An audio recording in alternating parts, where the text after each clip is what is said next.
Malawi Today.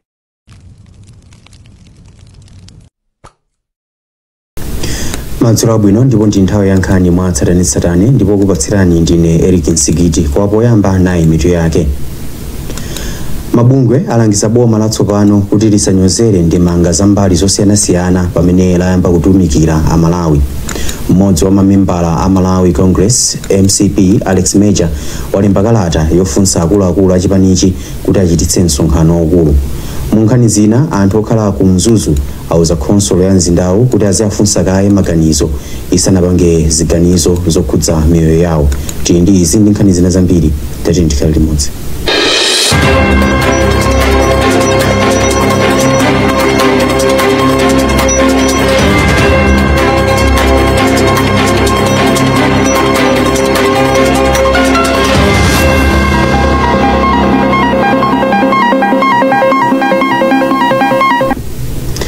Munkhani yoyamba madzulo ano mabungwe ena alangiza boma latsopano kuti lisanyozere ndemanga za mbali zosiyanasiyana pamene tsopano layamba kutumikira Malawi. Akuluakulu a mabungwe a Center for Human Rights and Rehabilitation Michael Kayatsa ndi National Advocacy Platform Benedicto Kondowe ndi wa Naizi. Awiriwa Naizi mtsogoleri wa dziko lino Peter Mutharika atafunsa mabungwe kuti adikire mpaka na amalize kusankha anthu m'maudindo osiyanasiyana a boma asanayambe kumudzudzula pa nkhani yosankha amayi m'maudindo. Daniel Zimba wadzandisa mbiri mu ripoti iyi. Poyankhula lachitatu pamwambo olumbiritsa nduna komanso akuluakulu ena aboma ku Blantyre, mtsogoleri wa dziko lino Peter Mutharika adati nthawi yakuti anthu adzudzule ziganizo za boma lawo sinakwane komanso bomali alipanga kukhala lokomera mbali zonse. Koma poyankhulapo mkulu wa bungwe la National Advocacy Platform Benedicto Kondowe ati zimene anena Mutharika ndizogwira mtima, koma alangiza mtsogoleriyu kuti asanyozere madando ndi ndemanga zochokera ku mbali zina zokhudzidwa pa ulamuliro wawo. Inde tikuziwa kuti cabinet yonse sanakhazikise, koma mwina anthu amene akupereka madando amenewo amangofuna kuwakumbutsa president kuti pamene akupitiriza kuyika anthu mu mpando yosiyanasiyana asayiwale azimayi, asayiwale anyamata. Ndipo naye mkulu wa bungwe lomenyera ufulu la Center for Human Rights and Rehabilitation Michael Kayatsa wagwirizana ndi zimene anena Kondowe, ndipo wati mabungwewa akudzudzula boma pofuna kuliunikira kuti zinthu zipitirire kuyenda bwino. Ifeyo kwatudzula president tukatudzula osati ndicho linga chakuti atononge boma lawo isawale kuti anthu ochuluka wavotera kuti akhala president. Pakufunika ndithu kuti chikhulupiriro chimene awapatsa Amalawi achisungitse. Ndi njira imodzi yosungitsa chikhulupiriro chimenechi ndikuonetsetsa kuti zimene akuyankhula pagulu ndi zimenso akuchita. Nawo kusankha anthu amene ndi mbiri kapena kukhudzidwa ndi milandu yakatangale ola anthu amene akuyankha milandu yosiyanasiyana yakatangale m'makhoti mwathu zikupereka chithunzithunzi chonena kuti president zimene akuyankhula sizigwirizana ndi zimene akuchita. Mwazina Mutharika atalengeza nduna komanso akuluakulu ena aboma amene awasankha kumene panali madando okhudza kuchepa kwa amayi pa mndandanda wa ndunazi komanso kupezeka kwa anthu ena amene akuwaganizira kuti akuyankha milandu yokhudza katangale pa mndandandawo. Pakadali pano Mutharika akugwira ntchito yoyendetsa boma ndi nduna zitatu: yoona za ubale wa dziko lino ndi mayiko ena a George Chaponda, nduna yoona za chuma a Joseph Mwanamveka, nduna ya zamdziko a Alfred Kangata komanso mlembi wa boma a Justin Saidi ndi wachiwiri wawo. Pakadali pano mabungwe pansi pa Youth Decide Campaign ayamikira President Peter Mutharika pokhazikitsa unduna woyendetsa ntchito za chinyamata mu ofisi yake. Lachitatu Mutharika anati asankha Alfred Kangata kukhala nduna ya zamdziko pofuna kuti mwazina aonetsetse kuti achinyamata adzitenga nawo mbali pakayendetsedwe kachuma. Kalata imene mabungwe watulutsa yati ichi ndi chilimbikitso pa zakuthekera kwa Mutharika kusankha achinyamata ambiri m'maudindo. Feston Malekezo wadzandisa mbiri mu ripoti ili. Mukalata imene yasayinidwa ndi mkulu wa bungwe la Youth and Society a Charles Kajoloweka ati kukhala ndi nduna imene iziyang'ana ntchito za chinyamata ndi chitsimikizo choti Mutharika ali ndi mtima ofuna kupititsa patsogolo achinyamata mdziko muno. Akajoloweka anati izi zikutanthauza kuti achinyamata si anthu ongolandira chabe koma othandizira kupanga ziganizo zikuluzikulu za dziko. Kotero iwo apempha Mutharika kuti apitirire kusankha achinyamata makawo amene ali ndi zaka 35 2025 komanso kutsika musi maudindo akuluakulu monga nduna za dziko ponena kuti izi zakhala zikupherezera masomphenya a dziko la Malawi monga a National Youth Policy.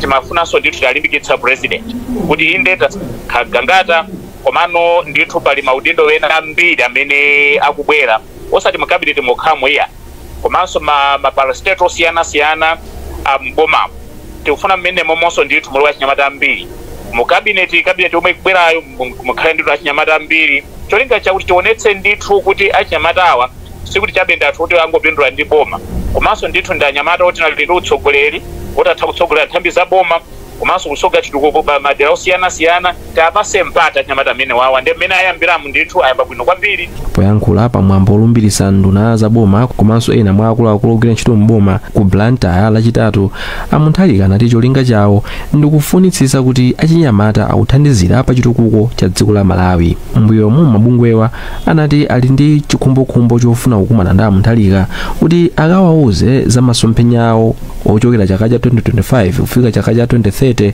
zimene akuti apitirira kufunsa boma kuti akumane. Kupitiriza ndi nkhanizi madzulo ano, Sarah Londani wa zaka 23 anali ndi vuto lokumwa mowa mwachidakwa komanso kugwiritsa ntchito mankhwala ozunguza bongo. Tsopano Sarah ndi kazembe wa ntchito yolimbana ndi mchitidwewu. Komatu sizinali zophweka kuti Sarah amene amachokera m'mudzi mwa Kasadzu dera la mfumu yaikulu Ganya mboma la Nchewu agonjetse mchitidwewu. Thomas Kachere ali ndi nkhani yonse. Mdziko lomwe likuyesesa kuti likwaniritse mfundo za chitukuko za bungwe la United Nations, mtsikana wina akuthandiza atsikana anzake kuthana ndi mchitidwe wokumwa mowa mwauchidakwa komanso kugwiritsa ntchito mankhwala ozunguza bongo. Sarah Londani wa zaka 23 wa m'mudzi wa Kasadzu mfumu yaikulu Ganya mboma la Nchewu ankagwiritsa ntchito mankhwala ozunguza bongo. Mankhwala amene wamakamaka amene magwiritsa ntchito ineyo ndi chamba chimene chiti machipeza kwa anthu amene amagulitsa anthu onse kuti mwina ndikhoza kwatchula zina koma timakagula kumene koko nthawi imene tili ku sukulu. Pano moyo wake unasintha ndipo akuthandiza atsikana anzake kuti asiye mchitidwewu. Ine ndine mtsikana mmodzi amene magwiritsa ntchito mankhwala ozunguza ubongo ndipo mbuyo moyo wanga unali wosasangalalayi ndipo ndimakuma ndi mavuto ochuluka makamakaso angakhale ndimapanga zinthu zonena kuti sizinali zoyenera makamaka pa moyo wa ine ngati mtsikana. Ndiye ndinamva kunena kuti NCADCA ikufuna kuthandiza atsikana amene amagwiritsa ntchito mankhwala ozunguza ubongo ndipo akufuna kusiya. Zinandisangalatsa ndipo ine ndinakhala wokondwera pofunanso kuthandiza anzanga makamaka amene amagwiritsa ntchito mankhwala ozunguza ubongo ndi cholinga chonena kuti asiye. Posindikira za vutoli, mabungwe a Norwegian Church Aid ndi Danish Church Aid anakhazikitsa ntchito yothana ndi vutoli ya ndalama zokwana 250 million kwacha m'maboma a Nchewu ndi Blantyre. A Eunice Chimderenji akumaphunzitsa atsikanawa ku Blantyre. Ife ngati mamentazi mavuto salephera kupezeka chifukwa nthawi zambiri timapezeka kuti pamene tikupanga kauniuni wathu ofuna kuti tipeze atsikana athu cholinga kuti tabweretsenso ku safe space amapezeka kuti vuto lina limadzapezeka ndi guardian yawo kaya ndi makolo amapezeka kuti mwina akuakaniza kuti musapite kuti musapite kumeneko nchifukwa chani akufuna muzikakhala malo ngati amenewo ndiye kuti mwina afuna akuyalutseni pomwe cholinga chathu sikuwayalutsa koma kuwathandizira kuti tiwakonze umoyo wawo upitirire patsogolo. Achimderenji ati pakadali pano akambirana ndi bungwe la TVETA kuti liphunzitse atsikanawa ntchito za manja. Ndondomekoyi ifikira atsikana oposa 200 azaka zapakati pa 10 ndi 24.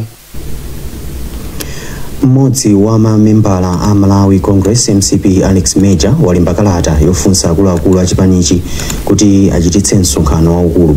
Mukalatayi a Major afunsanso mtsogoleri wa chipanichi Lazarus Chakwera kuti ayitanitse msonkhano waukulu ndi cholinga chofuna kusankha atsogoleri ena. A Major ati asayina kalatayi m'malo mwa apampando amakomiti a maboma 42 komanso a zigawo zitatu ndipo ati chipanichi chichititse msonkhanowu m'masiku 14 akudzawa. A Major ati mwezi wa August chaka chatha chipanichi chinagwirizana zochititsa msonkhano waukulu wapadera kumapeto kwa chakacho pofuna kuwunikiranso malamulo mwa zina. mukalatayi iwo atinso kutsatira kugonja kwa MCP pa chisankho nthawi ya mtsogoleri wa chipanichi Lazarus Chakwera pa udindowu yatha.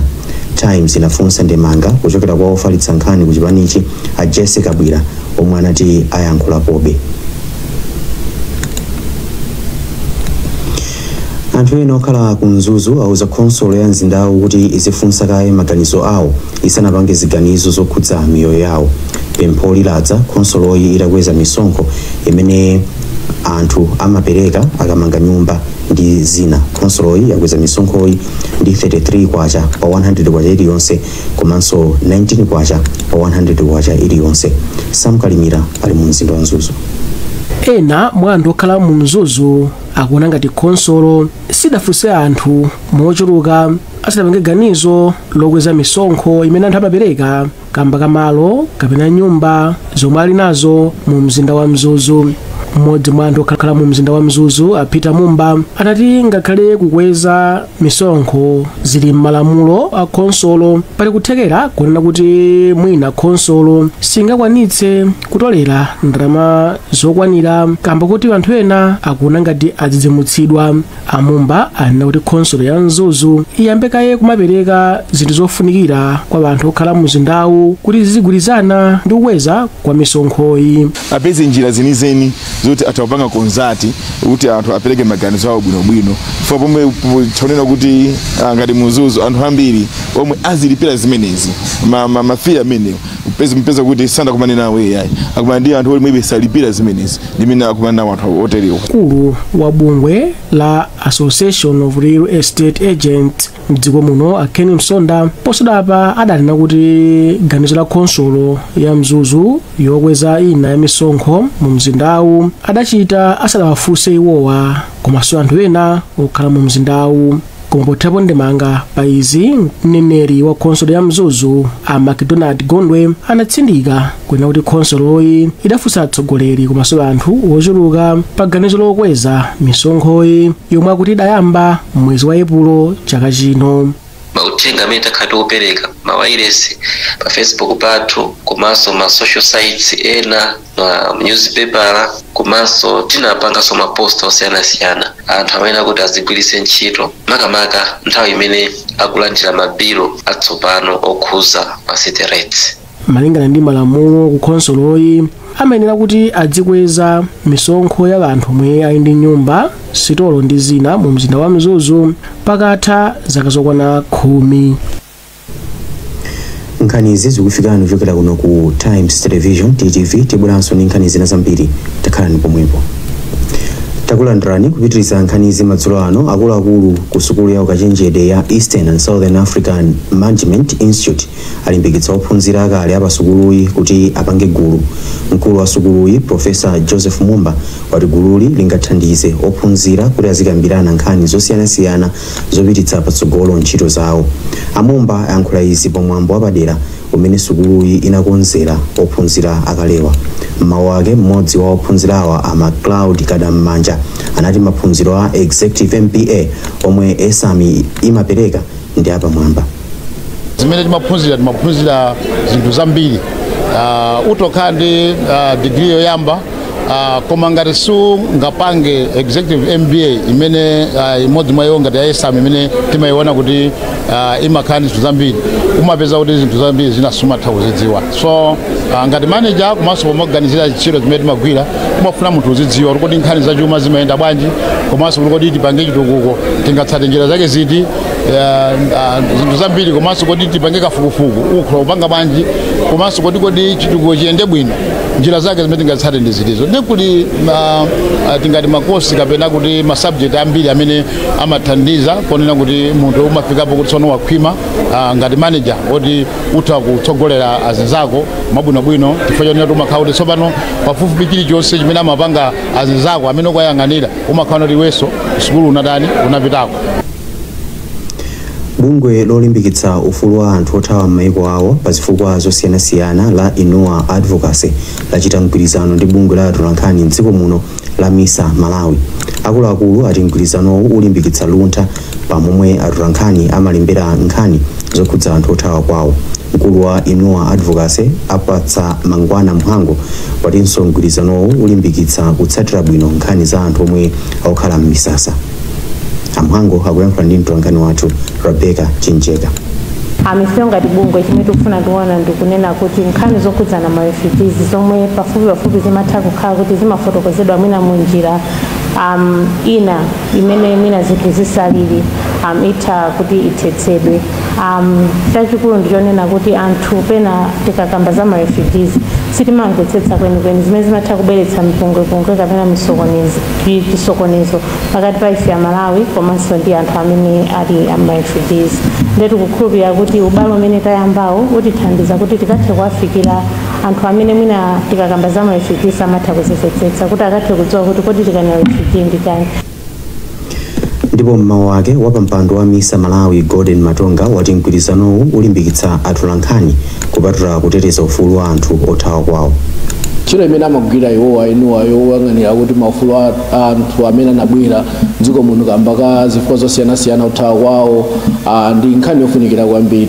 Ngati ife atolankhani tili ndi udindo waukulu kuti tionetsetse kuti zigawo zonse za dziko zikuyenda bwino. Ndi zigawo zina zimene kawiri zimatha mayiwalidwa ndi za maufulu ngati azathu amene anabwera kamba kuti mwina mayiko akwawo zinthu sizikuyenda bwino. Timayiwala kuti mwina tiapase mawu nawonso ufulu wawo zimveka koma ndikofunikira kwambiri kuti utolankhani ngati ukhala kuti uthandiza dziko zikhala utolankhani oyang'ana mbali zonse. Ndiye ndizofunikira kwambiri kuti atolankhani azikhala ndi luso lapaderadera lolemba nkhani ngati zimenezi. Ameneyo ndi Gordon Matonga wapampando wa bungwe la MISA Malawi. Mu nkhani zina, Center for Agriculture Transformation yapereka malo opangira kafukufuku wa zaulimi ku sukulu ya ukachenjede ya Luwana ku Natural Resources NRC campus. Malowa amangidwa ndi thandizo lochokera ku Global Action to End Smoking ndi ndalama zokwana 5 billion kwacha. Tili ndi zambiri pa nkhani mu ripoti ili. Polankhula pomwe amapereka malowa, mkulu wa bungwe la CAT ku Malawi Akandida Nakhumwa anati malowa athandiza alimi komanso makampani opanga katundu osiyanasiyana kuchokera ku ulimi kuti apititse patsogolo ntchito zawo. Alimi ambiri makamaka amene amalima fodya aphunzitsidwa kuti paliso zinthu zina zimene iwo angathe kumalima, mbewu zina zimene mwina amaona ngati sizingachite bwino kudera kwawo koma aphunzitsidwa kuti ndi nkhani ya doti. Ngati doti walipasa zoyenerera chakudya choyenerera ukhoza kulima china chilichonse. Mlendo olemekezeka pamwambowu anali wapampando wa bungwe la Global Action Apamu Parizek yemwe anati ndiokondwa kuti ntchito yolimbana ndi mchitidwe yolima fodya komanso kusuta ikubweretsa kusintha pomwe alimena anasiya ulimi wa fodya ndipo akupindula ndi ulimi wa mbewu zina monga mtedza komanso soya. Pamwambowu wachiwiri kwa chansala wa sukulu ya ukachenjede ya Luwana Profesa Emmanuel Kaunda anati malowa apindulira kwambiri dziko lino popereka ukadaulo wa ulimi wa makono. Cholinga cha Luwana pano ndichoti tikamapanga kafukufuku wathu tikamaphunzitsa ana a sukulu tikamapeza za nyuwani zatsopano china chilichonse chikhale chothandiza alimi athu chikhale chothandiza dziko la Malawi. Ntchito ya bungwe la CAT yafikira alimi okwana 80,000 omwe akuchita ulimi wa ukadaulo ataphunzitsidwa ulimi wa makono ndipo chiwerengerochi chimafika 860,000 powerengera alimi ena omwe apindula ndi njira zosiyanasiyana. CDH Bank yapereka ndalama zokwana 10 million kwacha ku nyumba ya malamulo. Ndalamazi zaperekedwa pamene nyumbayi ikuyembekezera aphungu atsopano. Mkulu wa zamalonda ku banki iyi Innocent Chitenga wadapereka ndalamazo kamba ka ubale wabwino ndi nyumba ya malamulo. Achitenga akufotokoza. Tunaona kuti parliament yabwera pano ili ndi members of parliament kapena aphungu atsopano amene akhale ku nyumba ya malamulo koyamba. Sipano ku nyumba ya malamulo ndi kumene kumapangidwa malamulo komanso kuonetsetsa kuti executive branch ya boma likuyenda bwino. Ndiye tinaona kuti anthu amenewa kapena aphungu athu amenewa akhazikike bwinobwino tiyesere kuthandizako kuti zofunika zawo kuti akhazikike pa ntchito yawo zipezeke mofulumira. Ndi chifukwa chake ngati CDH Investment Bank tinaona kuti tithandizepo 10 million kwacha upanga support initiative imeneyo. Mawu ake wachiwiri kwa kalaliki wa nyumba ya malamulo achikondi kachinjika wayamikira CTH Bank kamba kathandizoli. Tithokoza azibale athu a banki kuti atithandizira kuti pasandalama zimenezi ma members of parliament omwe akubwerawa amakhala ofunikira pa chitukuko cha dziko ndipo ifeyo ndi chikhumbokhumbo chathu kuti akangobwera akhale kuti ntchito yawo akugwira bwino andi zonse zofunikira tathandizira. Nkhani zathu ndi zomwezi koma tisanasiyane nayinso mitu yake. Mabungwe alangiza boma latsopano kuti lisanyozere ndemanga zambali zosiyanasiyana pamene layamba kutumikira amalawi. Mmodzi wa mamembala a Malawi Congress MCP Alex Major walemba kalata yofunsa akuluakulu a chipanichi kuti achititse msonkhano waukulu. Mu nkhani zina anthu okhala ku Mzuzu auza khonsolo ya mzindawu kuti iziafunsa kaye maganizo isanapange ziganizo zokhudza miyoyo yawo. Ndimakupatsirani nkhani izi ndine Eric Nsikiti madzulo.